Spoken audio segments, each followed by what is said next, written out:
Anyway, you know, the iPad mini, this is from ZDNet. It says the iPad mini and new iPad, you know, nice try, see you in 2 years or more, right?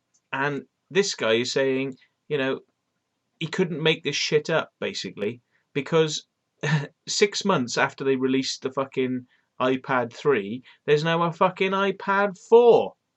Yeah? 6 months on. So why would you want to buy Apple products if in 6 months' time they're going to be redundant? Why would you want to buy an iPad 3 right now, knowing that the iPad 4 is out there? Why would you want to do that? And knowing that 6 months ago the iPad 3 came out, why would you want to take the chance on an iPad 4 when you know in 6 months' time the iPad 5 will be out? Why would you want to do it? The guy makes a very good point, and that's Ken Hess for ZDNet. So, you know, Apple have really got to be fucking, you know, struggling at the moment. They're fucking scratching around and they are desperate. Final point, why you wouldn't want to buy a fucking Apple, full stop. I told you about the recyclability or lack of it, right? Well, here we go. This is the end of it. This is the final fucking nail in the coffin, right? Are Apple green? Are they recyclable? Here we go. Buying a new MacBook Pro, this is ZDNet, with the new Retina display, but don't bank on upgrading it, because what you buy is what you're stuck with. Here we go. This is an article from Adrian Kingsley Hughes.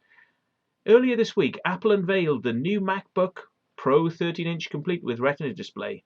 And if you're planning on buying one of these, then you'd better load up your purchase with all the necessary RAM you want and storage you need, because it's not the sort of machine that makes upgrading easy.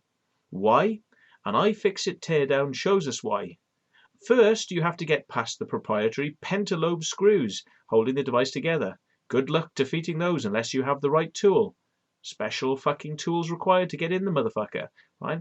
Get past these and you will access the SSD, which is tucked in underneath the trackpad assembly. Seems nice and accessible, but a 9.5mm thick 2.5-inch laptop drive won't fit in the space. A 7mm or 5mm super slim drive might fit, but these will require special, as yet non-existent cabling to hook up the MacBook. So you see this cable here? This is a special cable, and it's non-standard. So this SSD, non-standard. So you can't upgrade or replace the SSD. You can't upgrade it. You can't replace it. Right? It then goes on to say, if you then carry on and pull out the battery pack out of the new MacBook Pro 13-inch with the Retina display, do it carefully, because that sucker is glued in and can be punctured, and it will eventually you'll make your way onto the logic board. On the logic board is the RAM. Look, here's the RAM. But unlike most notebooks in the world, this RAM is soldered onto the logic board. Soldered on. Bottom line is, he says, that however much RAM your MacBook Pro 13-inch with Retina display had leaving the assembly line is all it will ever have. So totally unupgradable.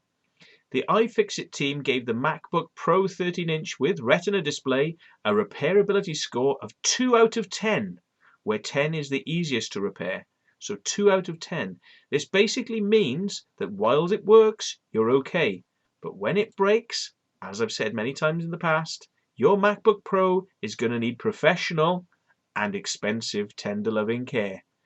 Probably by going back to an Apple store and spending probably about half to 3/4 of what it cost to buy the fucking machine in the first place.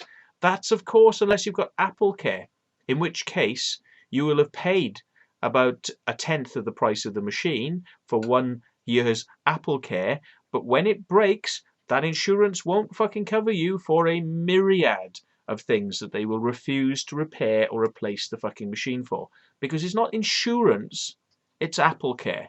Yeah, if you'd insured the device against damage or theft, It would have cost you less money, and you would have been able to get the device replaced if you fucking dropped it. Yeah. But if you buy Apple Care, which I repeat is not insurance, it's Apple Care. Apple Care is we care about us and not so much about you. That's what Apple Care is about. So, hey, don't buy fucking Apple, as I keep telling you. But anyway, no doubt you will do what you wish and you will suffer the consequences, and then you will become one of these commenters that love to tell me that they bought Apple stuff and it fucked up, and they did get fucked. So, yeah, thanks very much for watching.